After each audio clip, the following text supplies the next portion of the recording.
Thanks for coming out on this beautiful Thursday night. My name is Mary Beth Connolly. I'm the Vice Mayor of Falls Church. And Dan C. is here. He's also a city council member and he's the liaison to the Environmental Sustainability Council. We are so glad to see so many people here tonight. This is a topic that is of a lot of interest to a lot of people in the city because we have this great opportunity for development coming up, and we want to be at the forefront of what's happening in the world so that not only will we have great development, but we'll have sustainable development. So thank you all for coming. I'm really pleased that the Environmental Sustainability Council is doing this and bringing all these people together so that we can all learn from them. So I'm going to turn it over to Corey as the chair. Great, thank you, Mary Beth, and thanks to everyone for coming tonight. I'm Corey Weiss, I'm the chair of the Environmental Sustainability Council. And could the other members of the ESC wave your hands, and alumni of the ESC as well?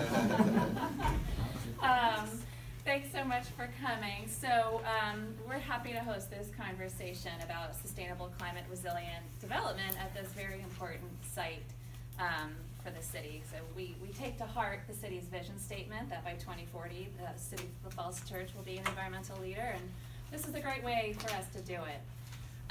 This is the third in a series of panel discussions we have hosted on the development at this site, both in the high school as well as the West Falls Church project. And you know, our purpose for these events is really twofold. One is to educate and inform our community on strategies and opportunities to make this a sustainable and climate resilient site. So we like to bring in third-party experts and learn really what neighbors are doing, some innovative practices that our neighbors are doing. And there's a second objective as well, which is to inform the Environmental Sustainability Council's input into the RFP process. And so with that, it's very clear, I want to make sure that we draw a very bright line about the procurement process and how this conversation fits into it. As I think most people here know, there was a conceptual RFP issued in March. By May 1st, six proposers have responded to it. There's a group of people who will be evaluating those conceptual proposals. This conversation will not affect that. At the same time, the city is working on a draft design RFP and that's open for public discussion. So the ESC will use this panel discussion as well as other discussions that we'll have to inform our contributions and our recommended edits to that. So to make that perfectly clear and to draw a fine line underneath that, I've got a statement to read from the city's attorney. Tonight's discussion about sustainable infrastructure at the West Falls Church, come on in everybody, the West Falls Church project promises to provide valuable information that can help the city achieve a great project for West Falls Church. The purpose of this statement is to clarify how the procurement process operates so that everyone shares a common understanding of how tonight's discussion fits into the procurement process. Ideas or plans that are discussed here will not become part of that procurement process until such time as they are part of official procurement documents issued by the city. The city has a committee evaluating conceptual proposals and expects to solicit detailed proposals before long. The conceptual proposals must be evaluated based on the RFP that was previously issued. Accordingly, matters discussed today will not be a part of that evaluation in any way, except insofar as they are expressly included within the meaning of the words in the March 1st RFP. Likewise, these discussions will not affect the evaluation of detailed proposals unless they result in ideas that get incorporated into the RFDP that is officially issued by the city. So I just want to make that perfectly clear. We're going to stay in our lane tonight, but it's a good lane to be in, and we're happy to be in it. And we appreciate the city attorney carefully considering this, and we really appreciate that the city is having public and open discussions on the RFDP because this is a topic of great interest to our community. And it's fitting that we're having this conversation here in the middle school. We're talking about building a high school for our kids, and you know the younger siblings of the kids who are here are going to get to go to that high school. At the same time, in the journal Pediatrics that was just issued this month, there was an article on the public health effects of climate change.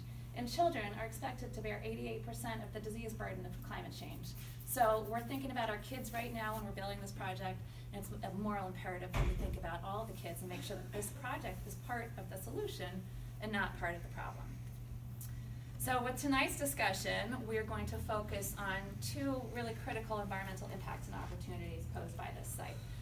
The first is stormwater runoff, and the second is energy consumption. We're going to divide this panel into two parts. We're going to start with our stormwater speakers, and then after they've spoken, the chair of our Energy Transition Subcommittee, Tim Stevens, will introduce our energy panelists. I guess just a few logistical notes. Bathrooms are down the hall. If you haven't signed in on the sign-in sheet, please do so.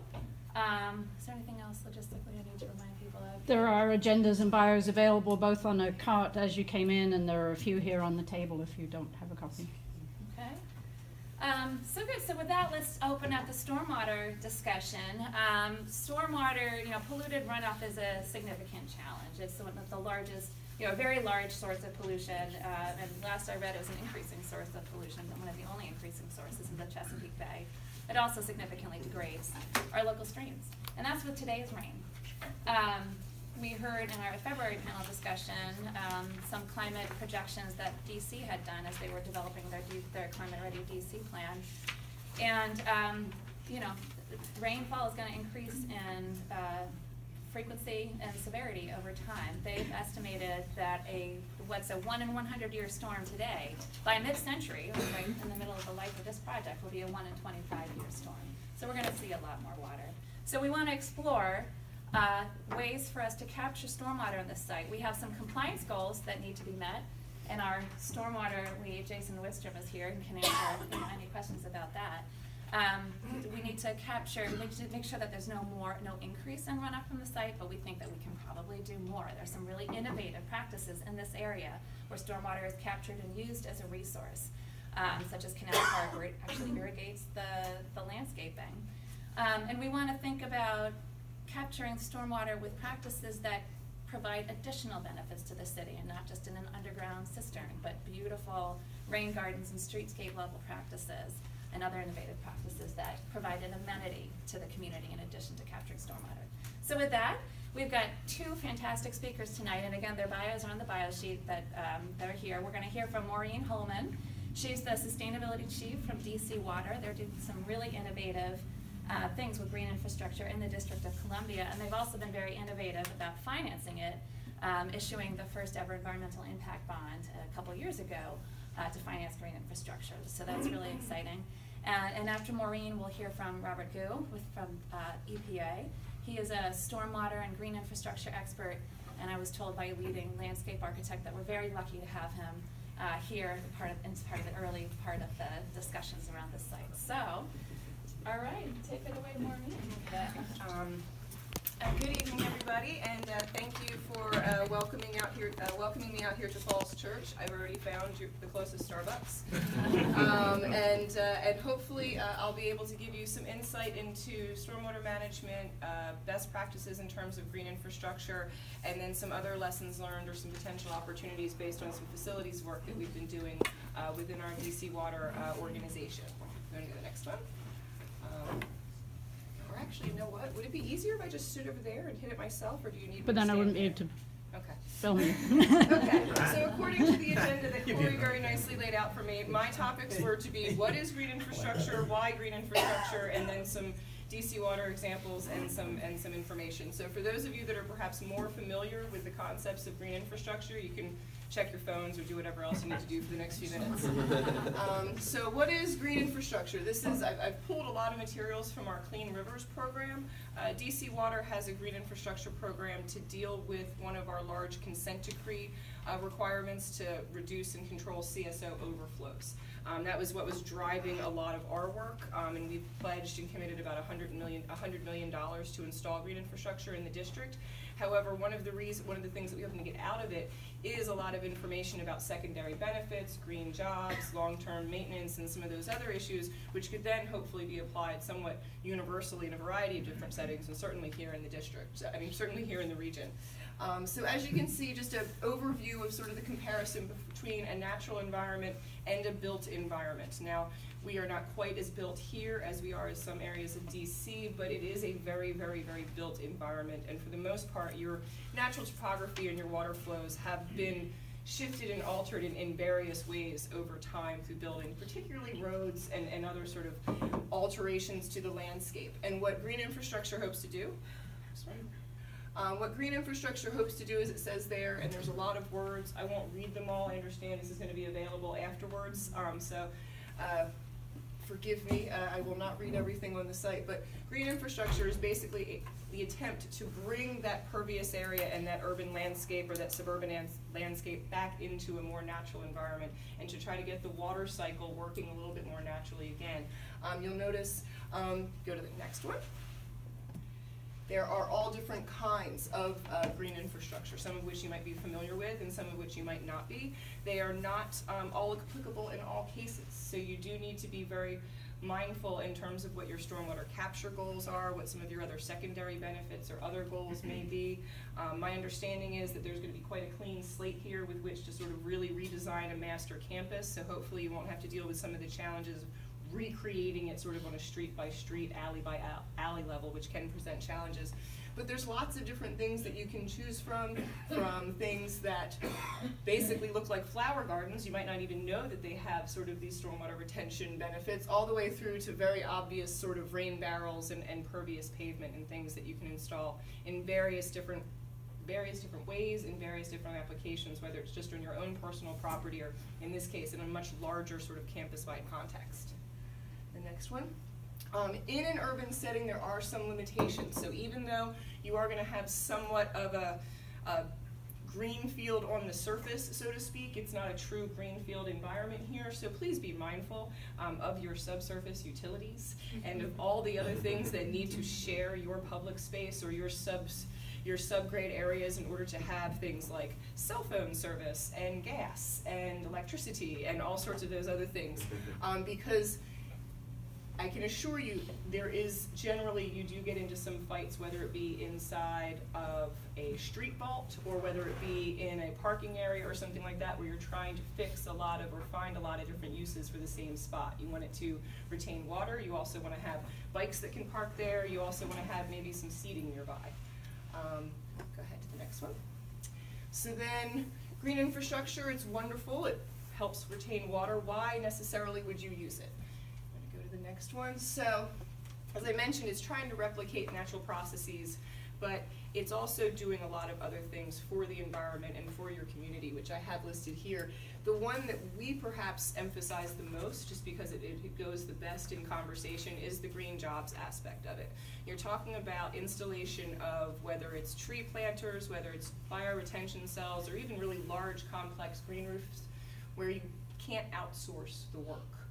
Somebody has to physically come onto the site, has to physically weed it, has to physically remove trash or other debris or things like that. So we at DC Water, as we've been putting forth our own green infrastructure program, again, as part of a permitted consent decree, we have a commitment with the District of Columbia about how many jobs are going to come out of that program, and those jobs should be long-term jobs, and those should be jobs that can't be eliminated in a year or two after the project is done, which unfortunately is the case in a lot of more traditional construction jobs. Next slide. This is an example of some of the work that we're doing as part of the Clean Rivers project, and again, this is taking an already completely built out area of the street grid and trying to squeeze as much green infrastructure as we can, both in the public and the private space. And that's another thing that I want to highlight. For these things to be really successful, particularly over sort of a large campus or over a larger environment, you can't really pay too much attention between the public space and the private space. You need to sort of break down that barrier between that tree box and then how it might connect in someone's front yard or in some commercial retail space into other sort of stormwater management practices. This is also an example, and it's taken from a flyer that I'll leave here, of the type of information that we try to provide the community in order for them to understand what's being installed and why it's being installed, and why, for example, you mentioned Canal Park. In Canal Park in Washington, D.C., down by the Navy Yard, there's signs everywhere in this one area of the park. Do not let your dog, like, not for your dog, do not let your dog come here, like, you cannot do this, you cannot do that. That's an educational piece. There's a behavioral piece that comes with some of these things being installed in your community. Once you get used to it, it works out perfectly fine. They actually have a very nice dog park in another area of the Canal Park area, but you do have to be mindful of some of these particularly retention areas and some of these filtration areas that You want to be careful what's getting in them beyond just simple stormwater. This information also has project schedules, and like I said, kind of a little bit more detail into the different types of practices. This is particularly important when you're taking away someone's parking spot, which in public space and in an already built environment, in a street grid like this, that's often what it means. Maybe it's just losing 1 or 2 spots on that block, but that's a competing use that you will all have to have and enjoy as you go through this process. Next one. So we were referring to climate change. You all are not very concerned about sea level rise, as we are in the district, but the intensity and frequency and duration of storms are expected to go and increase exponentially. This is a snapshot from an incident in 2012, which resulted in a $50 million drainage and flood control project in the District of Columbia in Bloomingdale. You want to go to the next one? This is what the middle of Washington, D.C. looked like after these rain events. And if you notice, and if you know, when you have a copy of this presentation, some of these rain events were 15 minutes long. That's all it took for this water to come down and for it to have no place to go. So why do I raise this? Is that last year, Marie? That was 2012, but we've had a few like that. So I went ahead and I was looking in the firm maps for the city of Falls Church, and our project area is actually north above the Fairfax County line because it obviously doesn't reflect some of the land transfers or different things. But I wanted to highlight this for one very important reason, which is that if you're not in a floodplain, it does not mean you do not have to be concerned about flooding. And it does not mean that you might not have that microburst storm literally just come down over your particular development or your particular street. And here's 2 examples, North Lee and Irving and Parker. If you go to the next one. Both not in the floodplain. Is from the Falls Church website that I was having some great print screen fun preparing for this presentation. But just to reiterate to you that we're talking about flooding events that are not taking place necessarily near a creek or in a floodplain or someplace where you might traditionally expect it. Next one. How much of that might be reflected in the fact that sometimes these flood insurance maps can take a long time to generate, so you can be working with 10 to 20-year-old data when they're generated? So 2 things I'll say about the firm maps, and yes, they do take a long time to generate the data that goes into changing a firm map, and I think this one, I had the date on there, I can't remember what it was, but it was revised in 2004 or something like that here in Falls Church. 1, there is a huge data load in order to get that information, but 2, and perhaps more importantly, the maps cannot be based on any prospective information. They can only be based on historical information. So given what we know about climate change, we know the maps are sort of, in the future, probably going to be more inaccurate, and they're not as much of a baseline as what you would think.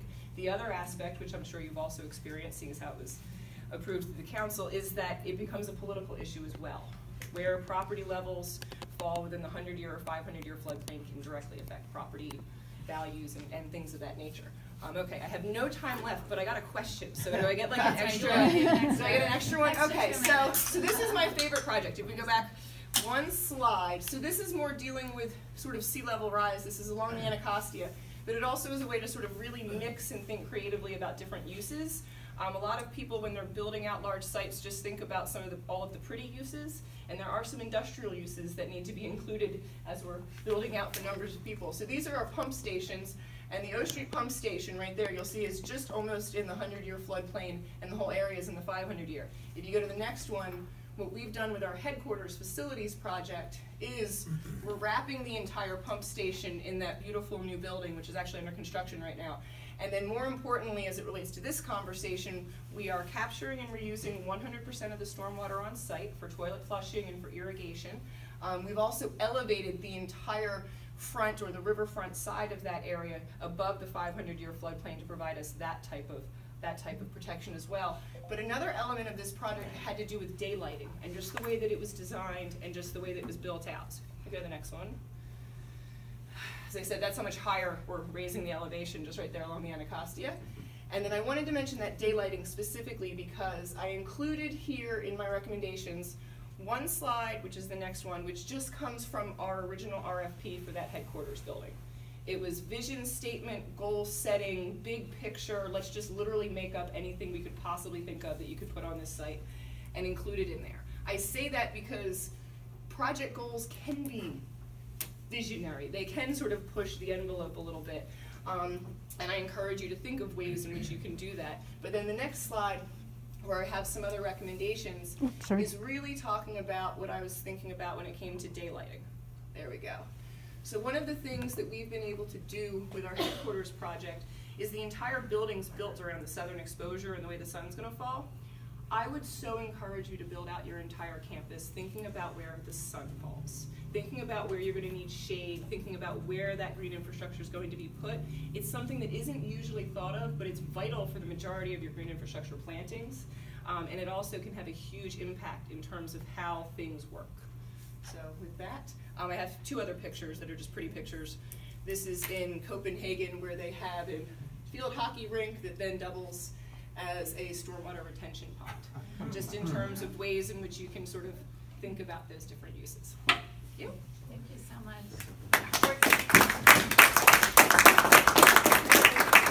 And we're gonna let all of our speakers get through their presentations, then we'll take Q&A at the end. Okay. Go ahead, Robert.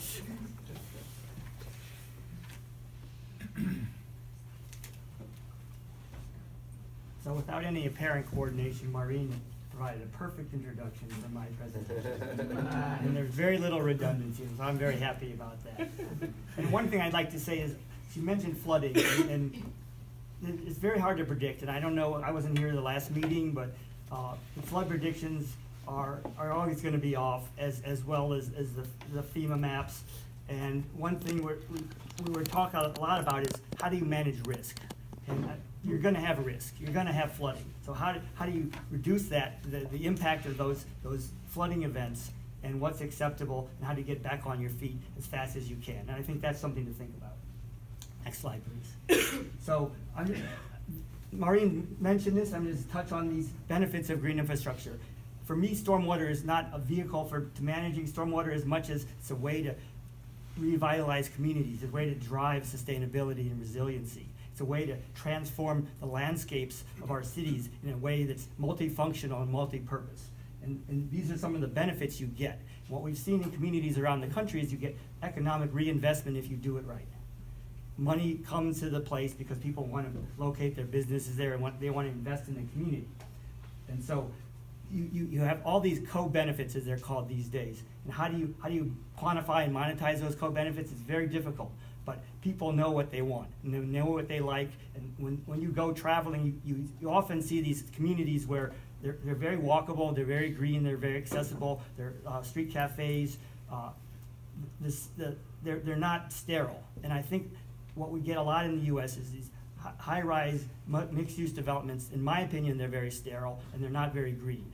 And so we often sacrifice sustainability for economic development. And I think you can have both, and you have a huge opportunity to do that. And it's a matter of envisioning what you want and putting it in the RFP, as Maureen noted. Set your high goals. They set a high goal of 100% retention on site. I'd love to see that. We're arguing for most cities to retain a 95th percentile storm. That's huge, but 100% is even better. And so the question is, what goals do you want to set, and what the goals you set could inform the RFPs, the proposals you get, and you can see what's economically viable given the developer's interest in the site. Next slide. So these are just some pretty pictures so you can think about what you could have. There's a whole range of vegetative adornment. There's rain gardens. There are green roofs. Next slide, please. The point I'm trying to make with these slides is that you can have a different paradigm. You don't have to have a strip mall. You don't have to have a concrete jungle that has a lot of coffee shops and street cafes, but nothing that functionally manages stormwater and doesn't provide green open space benefits. Next slide, please. So this is Tom Lipton in the city of Portland sent me this. This was a project, a brownfields project, a redevelopment project. The next slide, please.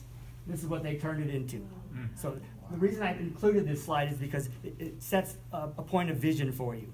If you can visualize what you want and you put it in the RFP, there's a better chance you're going to get something like this. Next slide.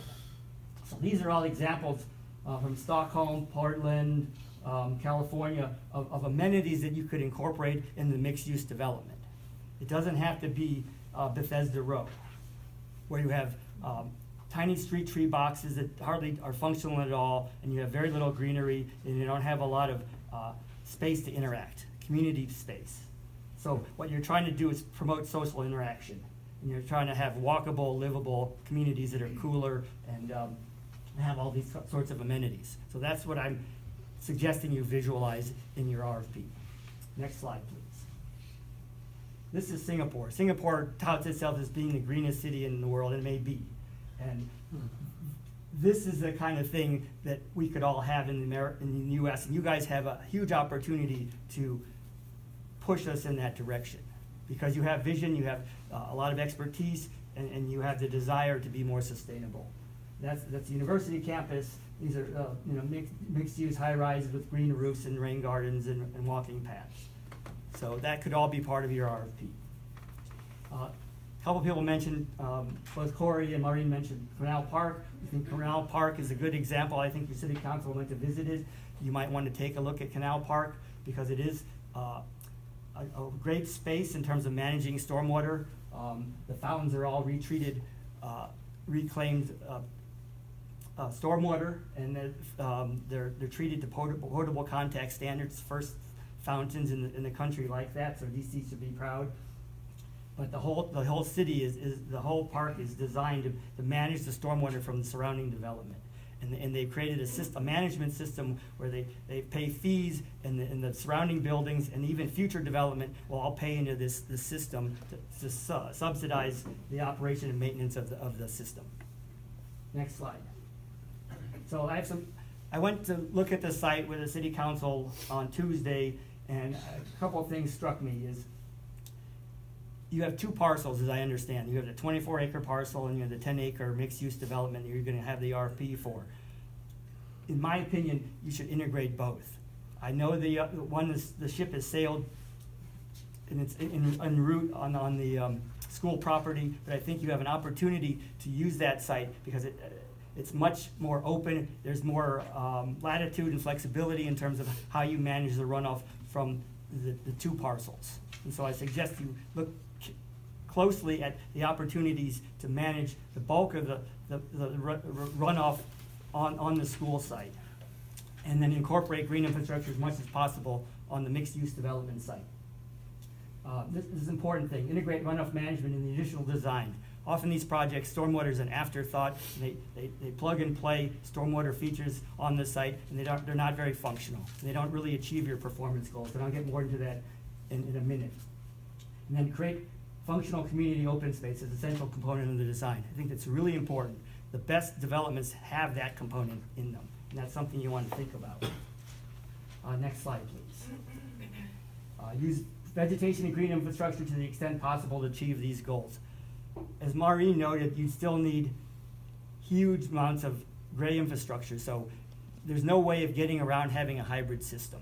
A hybrid system is pipes and tunnels and other retention basins, but green infrastructure is an overlay. It's an adjunct to the gray infrastructure, and the best systems will have a combination of both, and hopefully more green infrastructure than traditionally used.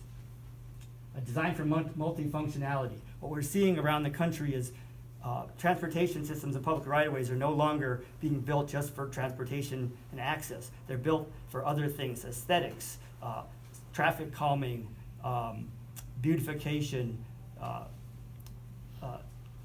multimodal transportation, air quality reasons, flood mitigation, CSO abatement, all those things. So think about how many multiple objectives you can achieve through the design of any one element or system of elements. Consider long-term operation and maintenance of the landscape in the decision-making process.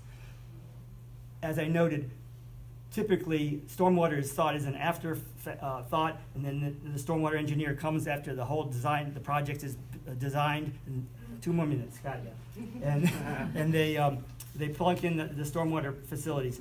I move forward into the long-term maintenance of the system. So this should be a major consideration in thinking about what practices or systems that you want to employ on site and what their costs will be and who will assume the responsibilities for maintaining that, those systems. That's a big deal for us in DC Water and all the communities around the country. If you have 10,000 bioretention systems in a community, you have to know where everyone is and what they're doing and what state they're in and how they're being maintained to know whether you're achieving your performance goals. So that's another thing you could think about. What are your performance goals and how do you evaluate whether you're achieving them over time? Next slide, please. So I have a couple recommendations. Integrate the stormwater management systems of the school projects and the West Falls Church Economic Development Project together as much as possible, and utilize the school property to control the majority of the runoff, and then overlay green infrastructure on the mixed-use development. It'll give you a lot more flexibility and latitude on how that site's designed. I provide incentives or extra points in the RFP for proposals that incorporate green infrastructure that exceeds the minimum RFP criteria for stormwater management. So I'm talking about the state standards and the current requirement for LEED ND compliance. Next slide, please. So these are some recommendations in terms of things you might consider when you develop the RFP and you develop the specifications for what you want the developer to propose. Use the site certification or require the achievement of the site's metrics for managing runoff on site. Or you could require X% of green space on site. That's a bleak way to do it, and it's not as good. You can have some combination of these factors. Require X% reduction in runoff from the current condition, 20%, or you can go 100% as Maureen did in their new headquarters. Require the use of specific practices, as she noted, bioretention, green roofs, cisterns, permeable pavements. And I've given you some examples in the end of this presentation. And then this is really important. Require the RP to include a proposed maintenance and operation plan and cost information. Let's see. Okay, these are all just background information. Thank you so much.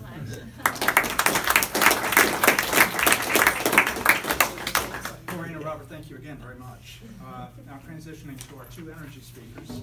Our city, like many around the country, has adopted a goal to significantly reduce our citywide greenhouse gas emissions. In our case, 80% reduction by 2050.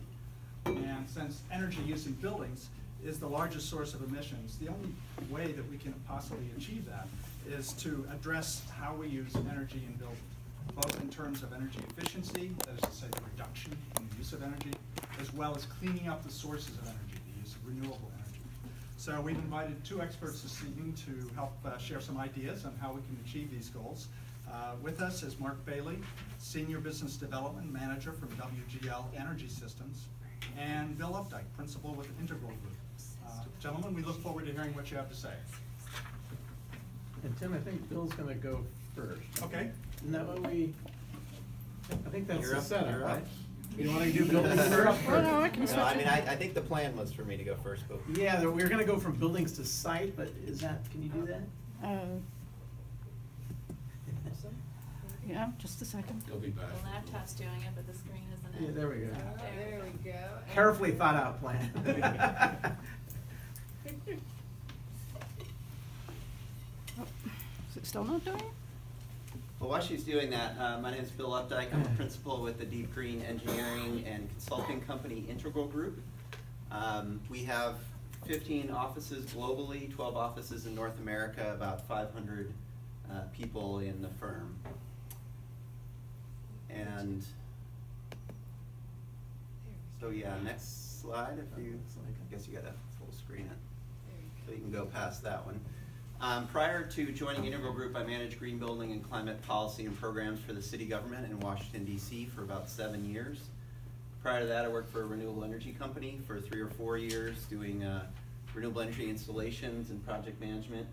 Prior to that, I worked in the green building space doing construction management, project management, and green building materials sales for a while. So I've had this sort of interesting and varied career, all of which I think is relevant to this project. You can go to the next slide. We have pretty good street cred. Our firm has more than 85 net zero energy buildings that we've worked on, which is almost a fifth of all the net zero energy buildings in North America in the New Buildings Institute list.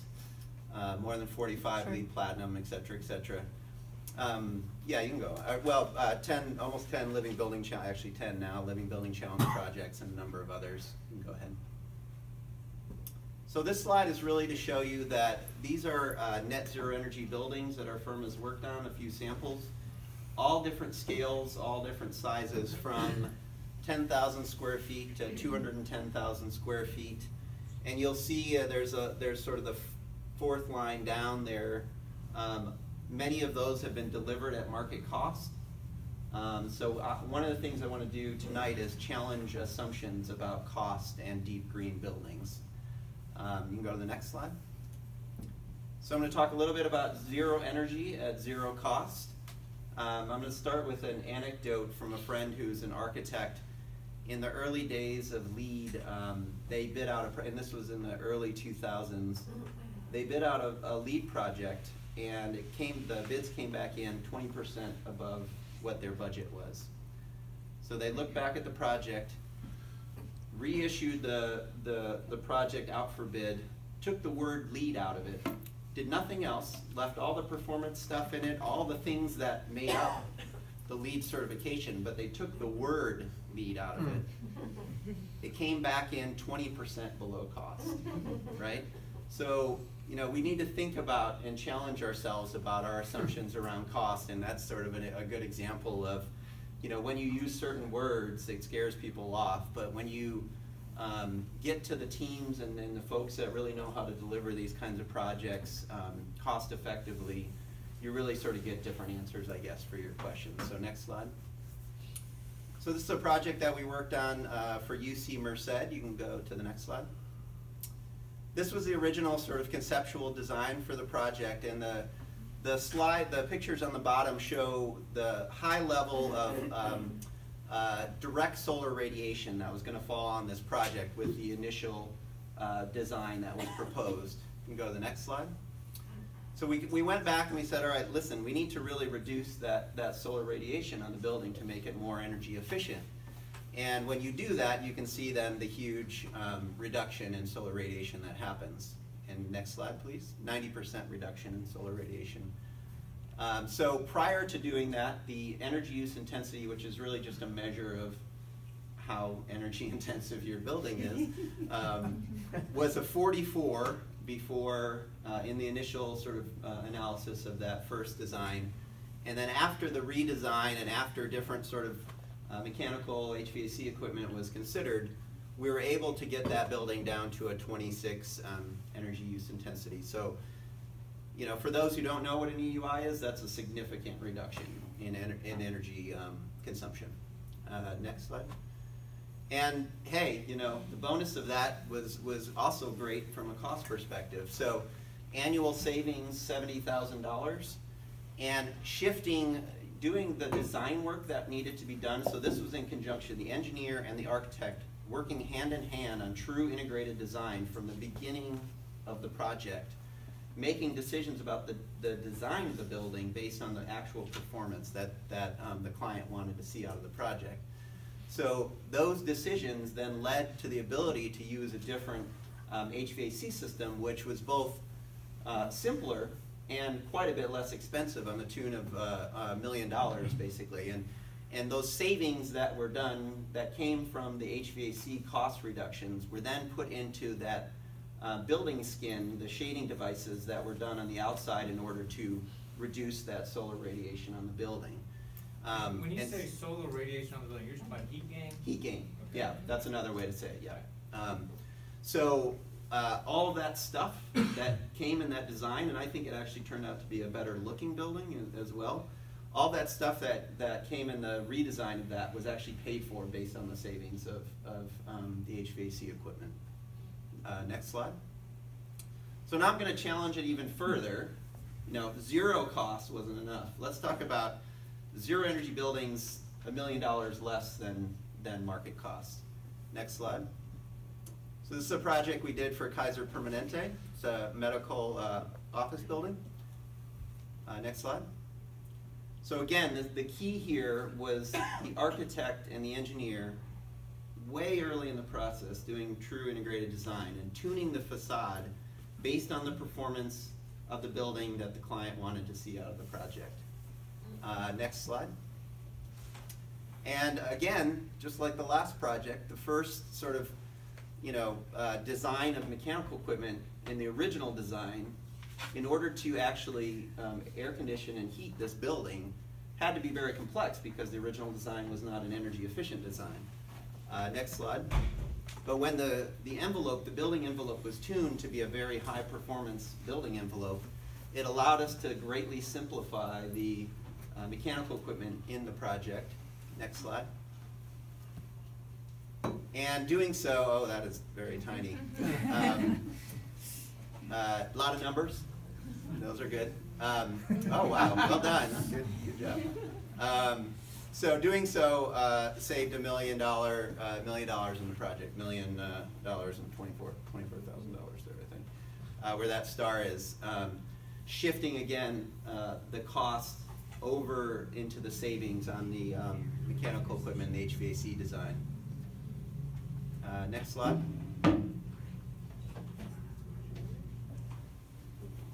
So I think what you're seeing here is the same kind of trajectory we saw with LEED in the early days. If you looked at this chart for LEED buildings installed in the District of Columbia, it would look very similar.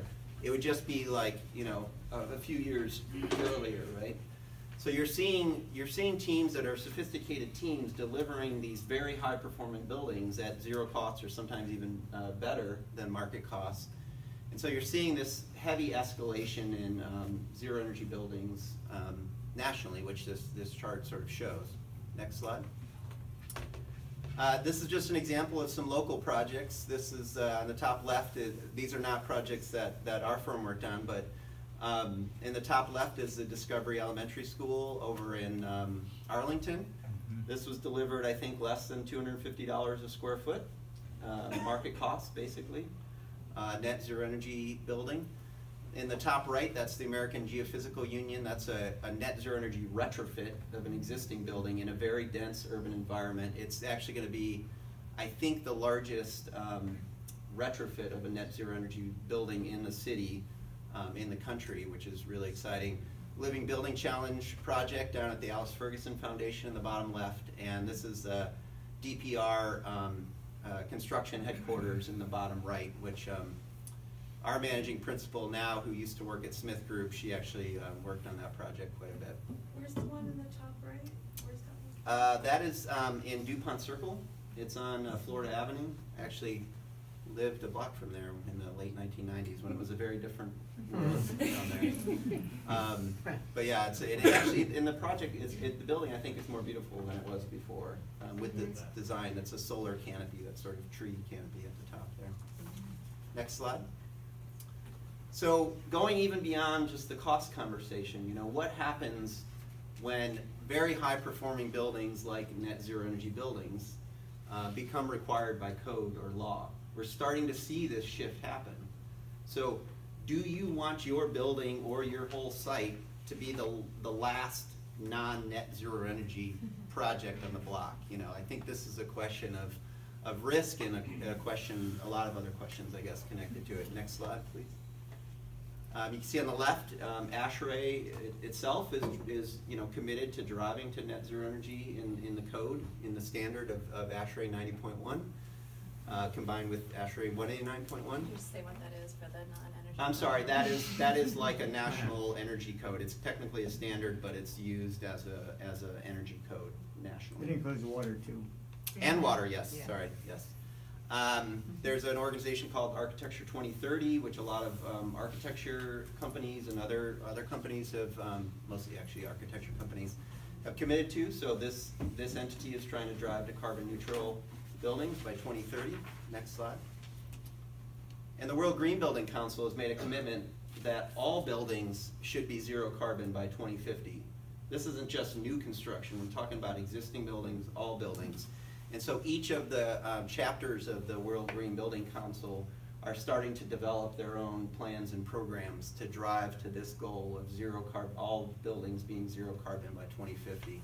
Next slide. And we are, my firm worked on one of the standards that are part of this World Building Council effort. So we developed a zero carbon building standard for Canada. And it was released just last year in May.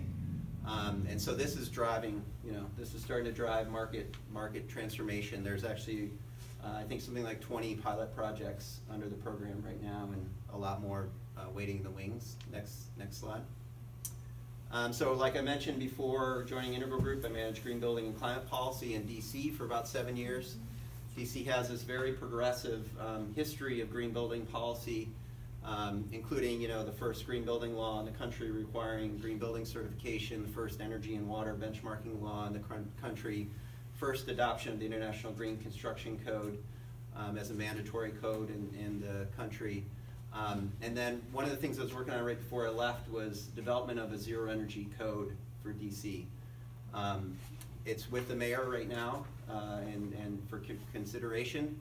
And if it comes out in this first code cycle, it'll be a voluntary alternative compliance path for the regular energy code.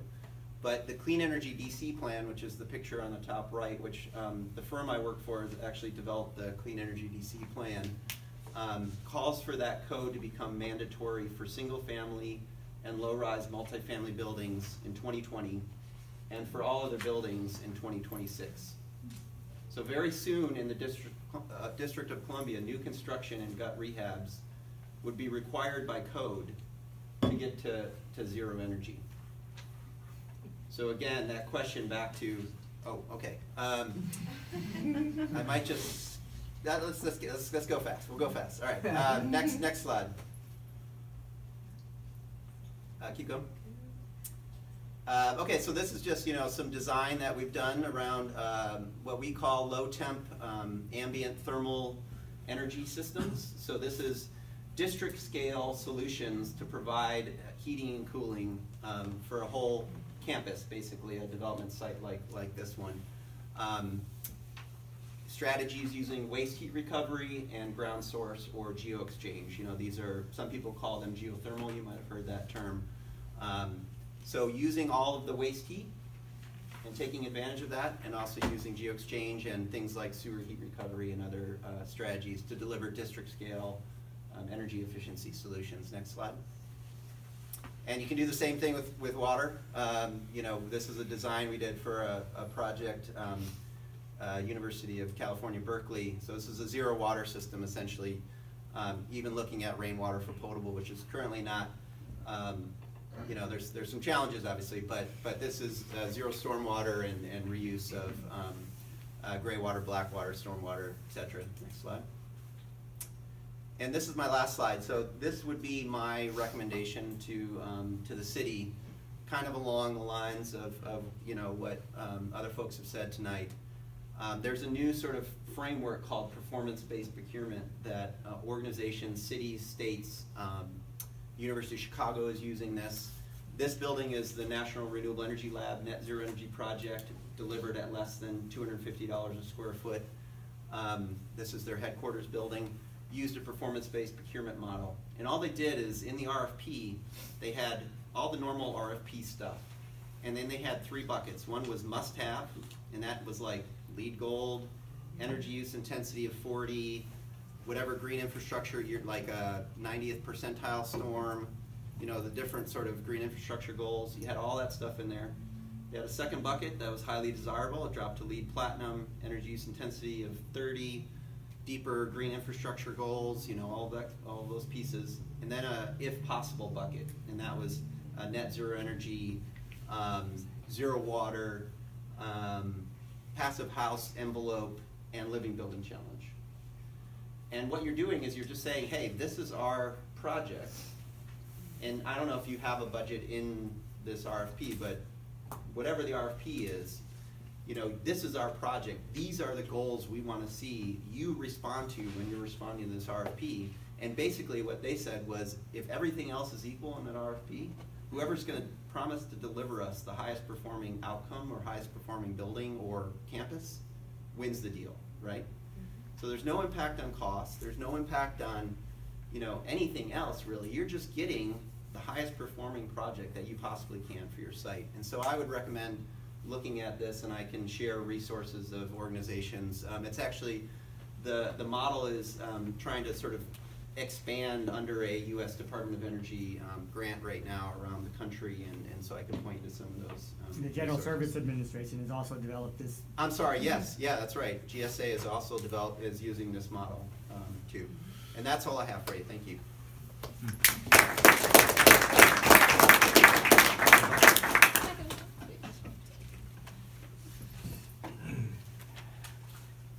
So I'm the last one keeping you to the road on the beach, to get to the beach, right? Wait a while, I drove over here, and you don't want to get out there right now. Okay, number one, thank you very much. Thank you to Tim, thank you to Corey for putting this stuff together, putting these meetings together. Thank you to Dan and Mary Beth, is she still here? Oh, there you are.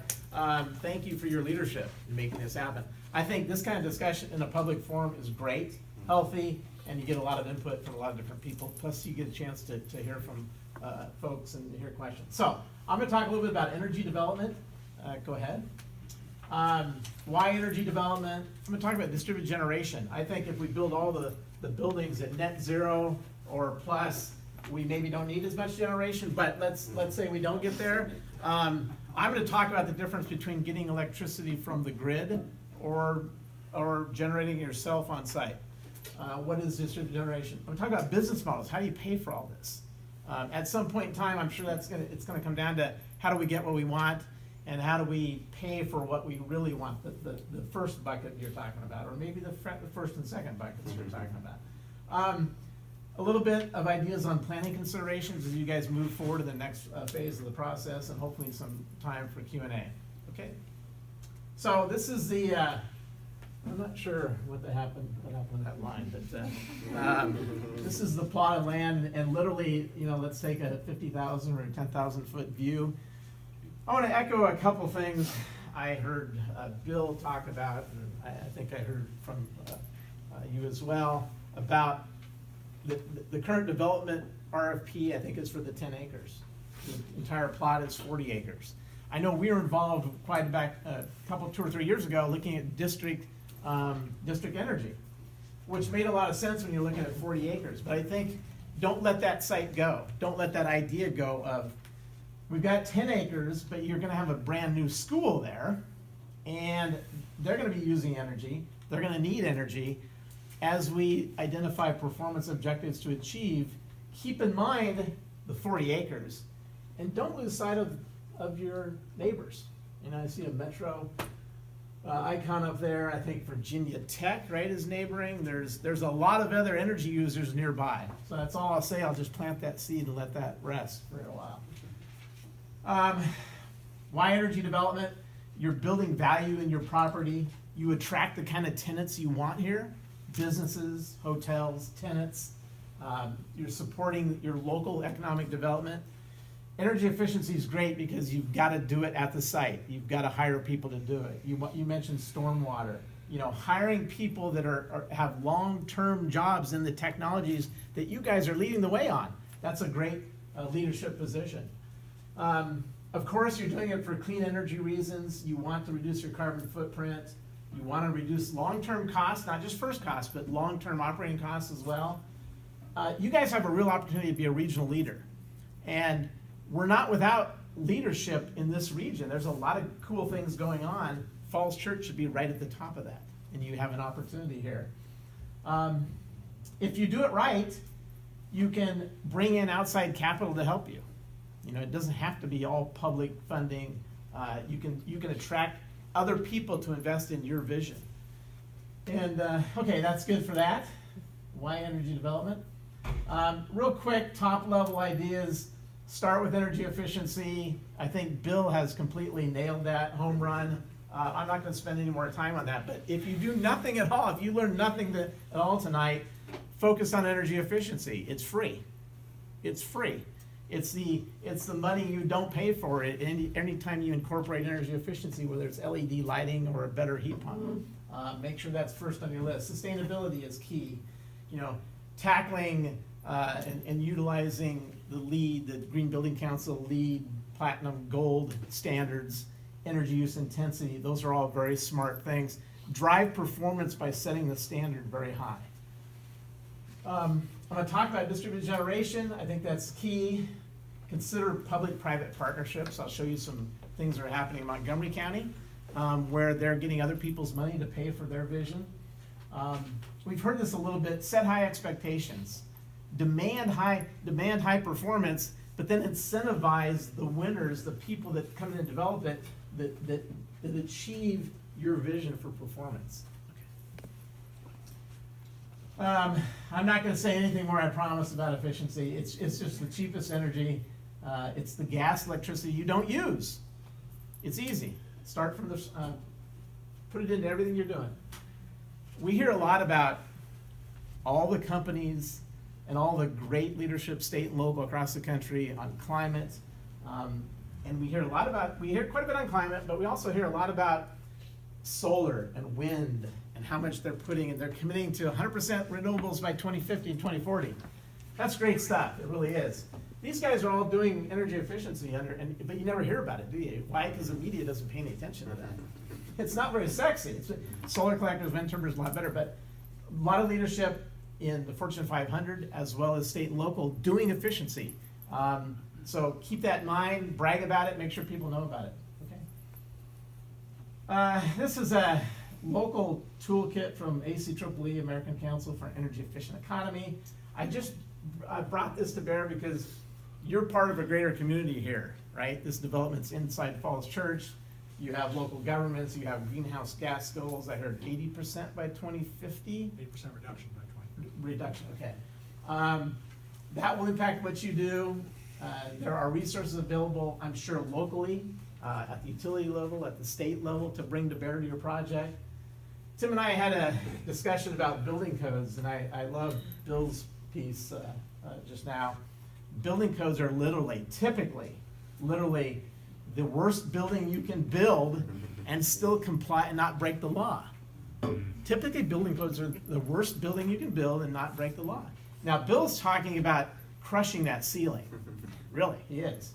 Net zero building codes, that's not typically what DOE and ASHRAE and the states are pushing. So, more power to that. I want to mention water. Don't forget in energy efficiency and what you're doing, not only the stormwater, but how you treat it, how you push it around and pump it, manage it. A lot of energy is used there. And finally, Tim said, hey, if you can mention something about electric cars. I said, well, I don't know a whole lot about electric cars, but keep in mind transportation in and out and around this development. Tim tells me that you would like to see a walkable community. How are the new electric vehicles going to fit into that vision? Are you going to provide greater access to parking for them? Charging stations? Free parking? Are you going to try to grab that power potential as you bring 5, 10 years, 20 years down the road, and all of a sudden you have 20, 30, 40, 50, 100 cars parking there? They become a battery source now.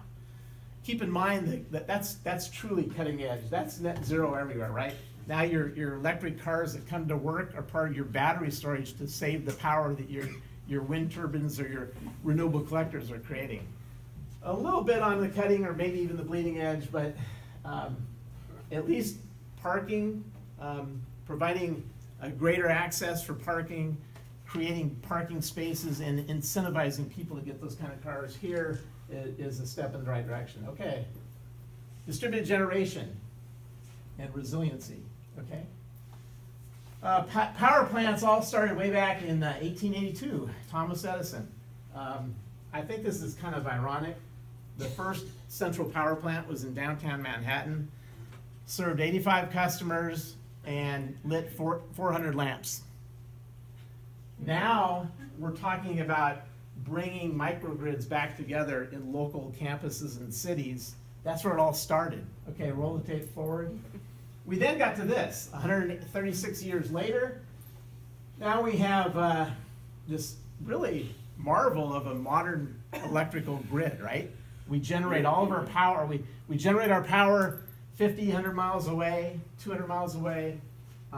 It's pretty inefficient where we generate it, and then we move it hundreds of miles over high voltage lines to help heat, cool, and light our cities. That's worked well for us. It helped really make our economy grow. But there's some challenges now. Number one, customers have little control over that power. Number two, when the grid goes out, we've got a problem, right? Why would the grid go out? Next slide. We talked about climate change, a few nuances around climate change tonight. It sounds like there's a lot of folks that understand and deal with climate change policy. These pictures are this is from DOE, DOE data. Lawrence Berkeley National Lab did this study quite a while back.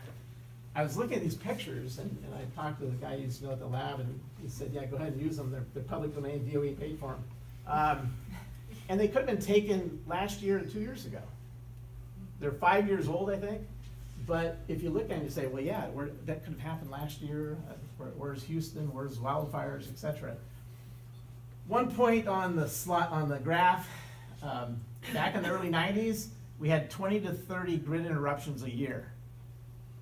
In 2012, we had 150 to 160. And now they're about 70% weather dependent. Back in the 90s, they were 20% weather dependent. So what do we all know about climate change? More frequent storms, more severe storms. So it's not a matter of if, it's when. Okay.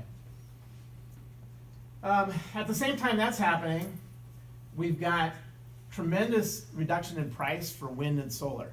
And this is all utility scale systems out there, wind and solar. Huge capacity increases over the years, huge decrease in cost, that's all great. And we're seeing a lot of this. Some of this is driven by those Fortune 500 companies that are buying renewable power and saying, I'm going to buy a REC, certifying that it's renewable power, and it's going to happen over in Pennsylvania somewhere. But what happens when that grid goes down? We lose all that renewable resource, right? Okay, next. So, what if we look at cities, sites, developments, and say, what is a critical infrastructure here in your development area? In your 10 acres, in your 40 acres? When the power goes out, what do you have to have power feed to? Is it 3 buildings, 10 buildings, 50%? Define your critical infrastructure. That's kind of key. That's a key recommendation. Now, distributed generation can be solar, and the difference here, this is all behind the meter on site. Behind the meter on site. So you're building it on site, so if the power goes out, you still have the availability of that resource. I'm getting a stop sign, so I have to go quicker here. This is a school in Washington, D.C. I just want to show that you can put solar on carports, on garages, you can put it on rooftops. If you get to net zero and very low use of need for energy, you free up rooftop space, which means you can use it for solar. It also becomes more valuable, right? Maybe you could use that for terraces and to put more amenities on your buildings. Fuel cells and other distributed generation technology. The output of this is water and electricity. The input is methane or hydrogen. Cogeneration, who's heard of cogeneration? CHP, combined heat and power. The typical power plant's 30%. Your combined heating capability gets to 50% on site. If you use cogeneration, you go from 50 to 80. Okay, tremendous increase in efficiency. What do you need there? You need an engine or a turbine to generate power, and then you use the waste heat from that engine to create steam or hot water to heat the building. You can actually make chilled water too with an absorption chiller. So, great unit. You can scale these technologies down. They don't have to be big, huge campuses. So they can really apply anywhere. Okay, next slide. Keep going. I talked about district energy before. That's hard to retrofit because you got to have piping all over the place, right? So we're gonna go ahead. We're gonna assume that we're not going to be doing district energy. Microgrids bring it all together. They bring distributed generation, controls, you add CHP in here, and you deliver heat and cooling to the building and electricity. And if the power goes out, you can start the whole thing up. All right, next up, how do we pay for this? Real quickly, I know you have a lot of alternative financing things going on locally. You got PACE, utility incentives, local incentives. Typically, that's retrofit, although I think the PACE program will move to new construction. So on the edges, that will help pay for some of the things you want to do. There's also ways to bring private capital to bear by using things like power purchase agreements, or an agreement that says an outside developer will put the equipment in, pay for it, build it, own it. You agree to pay for whatever the output is. If it's a solar collector, it's power. If it's a plant, it might be chilled water or steam over a set of time, 20 years, 15 years, 25 years, at an agreed price. In return for that, they provide the capital to build it. You do what you do best, bring an energy developer in to be the energy expert. All right, keep going. I was going to show a few, illustrate the traditional utility and how they operate, but I think we know enough about this. Let's keep moving. Basically, this is kind of an illustration. Instead of just buying gas or electricity from the utility, you're basically buying what you need to heat, cool buildings. You're buying the power, the steam, or the chilled water. So you're buying the service, not the commodity. All right? Same thing can apply to a microgrid. So I'll just throw out an example here. If your development costs $100 million and the energy development system, the energy system was 10 million, you could bring private partners in to provide that 10 million to pay for the energy piece. They're going to own and operate it. You have an expert to do that. Now it's like a marriage, right? You've got to have a trusted partner in that effort. But they bring the 10 million in. You have 90 million to build the $100 million development, and use that 10 million to do whatever else you want to do. That's kind of the value proposition. Okay, next. Tim said, who's doing this stuff? From the bottom up, Parks at Walter Reed, a big Navy or a big Army base. I learned today Bill was a part of that design effort, as was the company WGL Energy prior to me being there. That's a microgrid, an eco district downtown. It's really in the design phase. It's going to be developed over years. Pittsburgh is involved right now with Pittsburgh Airport and Hazelwood Green, where Three Park Stadium used to be, where the Steelers used to play. Community-wide microgrids. Gallaudet University is putting 6 megawatts of microgrid in and planning that right now, as are other universities around the country. And I really want to spend just a minute on Montgomery County. Time, okay, I'm about done. One minute. Go back to Montgomery County here. Montgomery County has identified critical infrastructure and public safety headquarters, correctional facility. You don't want the jail opening up in a power outage. A community center and an animal shelter, and they're developing and building small microgrids for each of those buildings. They're not all connected. They're not on a campus. I really would recommend you guys go up there and visit what they're doing and see what they're doing. They're small units, and they're using public-private partnerships to build them. They're not financing. No government money. Okay, next. So in summary, identify performance requirements, not the solution. You know, is it net zero energy? Is it energy use intensity? Is it zero carbon? Is it, here are all the buildings, 20% of them need to be critical infrastructure and resilient to a power outage. That could be your performance objective. Set the bar high, drive innovation, but then incentivize the folks that meet that, really achieve your goals. Consider the whole cost, not just the first cost. We get caught up in that a lot. Don't worry about the first cost if the operating cost of this design is 5 times what this one is. Look at the entire life cycle.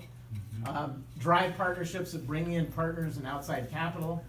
And really look at some of these distributed generation technology. Clearly efficiency, but solar and even CHP can work down at the building level, okay?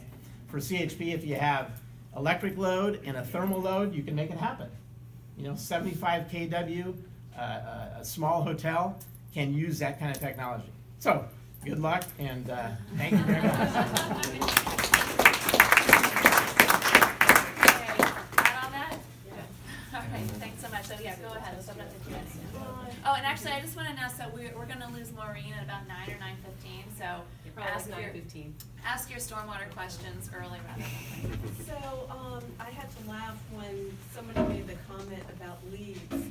I'm not sure if you're aware, but we are also, in the process of developing another big lot, into a new development, and we're looking at energy efficiency. And I think a lot of us here are very excited about being inventive and creative. We would like to take calculated risks. So that in mind, I have two questions. One, I appreciated what you showed about the turning stormwater into like pools and or rinks and ponds. That's something that I have been promoting a lot of, but we haven't seen a lot. I don't know if you can help us on that more, if you can comment about where that compares cost-wise or any risk we should be aware of. And then hooked on to that and everything, in addition to looking at financing through investors, are you aware of any grants we might be able to get for this kind of innovation? So I guess a bunch of you. I'll tackle the grants question. I spent 28 years at the Department of Energy, so and got to know Dan Z at that point in my career. Federal grants are not readily available for general proven technologies typically. Always talk to your state. Each state's different, but state energy offices do get money from the Department of Energy. They get money from EPA. They get money from all the federal agencies comes through the state, or a lot of it does. Check there. Check your county. Certainly look at. Well, that's true. You guys are not in Fairfax County, are you? You are us. Okay. Sorry. Check your city. Talk to the vice mayor right over here. So we're already, we have raised taxes to build this, so we're looking for input as opposed to output. Yeah, you're not going to probably find the grant, and guys jump in, but you're not probably going to find the grant monies that I think look at the scale that you're looking for to do sort of proven, generic, routine technology implementations being done across the country. Where you're trying to find, maybe you're demonstrating a new fuel cell that's never been used. Maybe you could find something at DOE, something at EPA that's really cutting edge that they're trying to demonstrate and get into the market. There you might find grants, but efficiency, that's a tough go. You look at green banks, though. There are lending institutions. There's less lending institutions in the green side and efficiency side, but there are folks that provide funding for efficiency, debt funding. I don't know, Bill? I mean, I would just sort of focus on the performance-based procurement piece, because it shouldn't be an issue of cost, or incentives. You should, be delivered the highest performing building for whatever, or campus for whatever budget you happen to have, and you will get creative solutions if you get the right teams involved, to the point where it doesn't even matter what the incentives are, But if you really are looking at other financing structures, there are third-party entities that just bring all the capital themselves for these energy projects. You don't have to worry about any of that stuff. And you might want to talk with Dominion. They may be interested in an innovative project where they would want to invest, in new models that they want to see starting to happen in the state. There are innovative people at Dominion, and I've met with some of them. Is there anybody from Dominion in the audience? Yeah, I mean, despite sometimes the reputation. There are great people there that are very innovative minded, and you just gotta find them and. Use your have ideas as conversations. leverage when you go to the electric Yeah. utility. I'll be honest with you. Yeah. Okay, I'm not with our gas utility, but WGL Family is there's a gas utility and storage, and then there's us, a clean energy group. But I would go to Dominion and say, hey, you know what? We're considering generating our own power on site. And, we're talking to these other guys, and they want to put a gas turbine in place. We're going to put cogen, solar, and we think we can get to net zero. And we think we can be low carbon. We're going to offset our fossil use on the gas side. What do you think about that, Dominion? You may leverage them into a partnership here. Guess what? To keep you as a customer. Yeah, yeah. That's the development game here. Yeah. On the stormwater side, there definitely is less private investment. I mean, I just think it's just not as clean of a sort of return on investment calculation that it exists in the energy space. I mean, I would definitely encourage you. I mean, at DC Water, we're putting in solar panels at our wastewater treatment plant, and we're not paying for them, basically, because of the power purchase agreement that we're going to be entering into. With regards to the Canal Park development, I would say, I used to work for the district government and the Department of Energy and Environment. I would say the biggest challenge perhaps with that was not necessarily design or technical issues. To be honest, it was permitting. It was being the first permitting, being the first type of project that was going to be using these different water, black water and gray water. I mean, when your permitters are used to, like, here's your water and sewer connection, and here's my stormwater checkbox because you put whatever in, you start giving them these types of, and it was going to be draining from adjacent parcels as well, which was also going to be taking which was a different sort of regulatory twist than they were used to. So for those types of things, I would just highly recommend early, often constant interaction with various permitting authorities. And then I'll also mention, in terms of leveraging any city or other resources, DC Water, and I can provide some details on it, Corey alluded to it. We put out 2 different bond issuances to support some of our work and our construction work. One is an environmental impact bond, which we did put out specifically for our green infrastructure project, that has a bit of a risk cost sharing, because our green infrastructure is directly tied to our permit. So if it doesn't perform to a certain level, we have to do alternative things. You wouldn't be in that same condition. But we ended up getting a tremendous amount of interest from